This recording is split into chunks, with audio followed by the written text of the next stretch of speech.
২ নং গুমা সমষ্টিৰ জৰাজীৰ্ণ বাঁহৰ দলং এখনে বিপাঙত পেলাইছে গয়া ৰাইজক।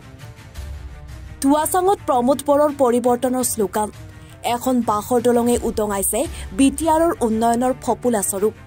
ৰাইজৰ লগতে কণ কণ ছাত্ৰ ছাত্ৰীসকলে নিত বিপদসংকুল অৱস্থাত দলংখনৰ ওপৰেদি যাতায়াত কৰিব লগা হৈছে। তৎকালীন সেৱাৰ পৰাও বঞ্চিত হৈ আহিছে স্থানীয় ৰাইজে। কাণ সাৰ নাই বিভাগীয় কৰ্তৃপক্ষ তথা ছুইজাৰলেণ্ড বনোৱা সপোন দেখা প্ৰমোদ বড়ো চৰকাৰৰ। গুৱাবাৰী লালুবস্তি গাঁৱৰ পৰা গোসাইগাঁও সদৰ চহৰলৈ যোৱা একমাত্ৰ জৰাজীৰ্ণ বাঁহৰ দলঙৰ বাবে দীৰ্ঘদিনৰ পৰা যাতায়াতৰ সমস্যাৰে ভুগিব লগা হৈছে গাঁওবাসী।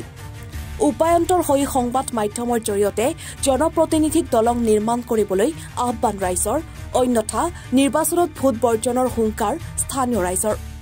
এইটো গুৱাবাৰী লালুবস্তি গ্ৰাম কা এইটো সরকারক কি কম, সরকার যি সরকার আমাক ভাল পাব, যি সরকার আমার ব্রিজটো বনাই দেব, এই সরকারক আমি ভাল পাম। আর যি সরকার আমাক ব্রিজটো বনাই না দেব, রাস্তাঘাটের কাম নকরিব, আমি সেই সরকার আমি কিমান খোঁজ কৰি যাই আছো রাস্তাঘাটত। পাকা ব্রিজ দিব আমাক। আমাক এই রবিরাম নার্জারি সারে কৈছে আমি এই ব্রিজখন আমি বনাই দিম, আমি কাগজটা রেডি করক, আমি পাকা রাস্তা বনাই দিম, বনাই দিছে, আমি তাকে দিম।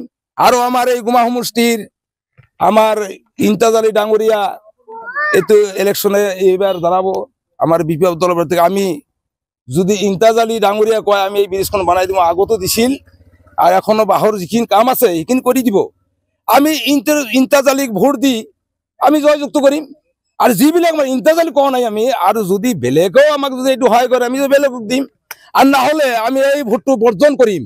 কিয় না আমি ইমান কষ্ট করি খোঁজ কৰি কিয় আমি বজাৰত যাওয়া হল। কিন্তু এইটো সৰকাৰেৰ একটু চিন্তা কৰিব লাগে। আমাৰ গাঁৱৰ যিটো ল'ৰা ছোৱালী আছে, এই ল'ৰা ছোৱালী ভালভাৱে শিক্ষা কৰা নাই, স্কুলে যাব পৰা নাই। সেইকাৰণে আমি সৰকাৰেৰ ওচৰত অনুরোধ করলো এই আমার ব্রিজখন সোনকালে যাতে বনাই দেয় আর কি। ব্রিজ এইরকম অসুবিধা হয়ে গেছে, ছাত্রগুলো যাবার বাবা লাগছে না ব্রিজ ভাঙা।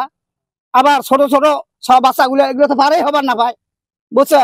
নিজে শিয়ার মানুষ আনিয়ে পার করে দেওয়া হয়, তারপর সাথে যায় আবার ফের ঘুরি নিয়ে যাওয়া হয়। এই এমন কষ্ট হয়ে আছে আমার। এটাতে ব্রিজ খান আমাকে লাগে বলিয়া আমার এমার্জেন্সি লাগে ব্রিজ খান। ভোটের আগে যদি ব্রিজ খান বানাই না দেয় তাহলে তাকে মুই ভোটে না দিম আর কি, বুঝছেন। যদি ব্রিজ খান বানাই দেয় তো সবাই আমরা তাকে ভোট দেবো আর কি।